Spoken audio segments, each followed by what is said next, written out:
Meu nome é Eliana Rodrigues, a minha comunidade é Vaza dos Porcos e eu acho que vai mudar muita coisa na vida da gente, né? Apesar que a gente não toma água que não seja muito potável, então na chegada dessa cisterna a gente vai ter água potável para tomar, né?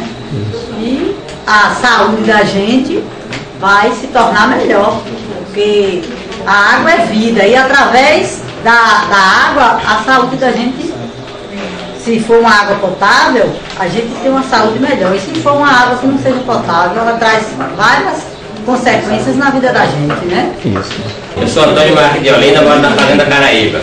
A importância da cisterna é muito grande, amigo, porque ali é para nós beber e vai ser uma coisa que vai ser uma prevenção sobre os pontos seca, não é? Porque nós moramos num local seco e aí essa cisterna vai ser uma beleza para nós. Porque, como o rapaz falou, nós zelar daquela água ali, nós vamos ter água com certeza para beber o tempo todo, né? Chegar a seca, nós estamos remediados.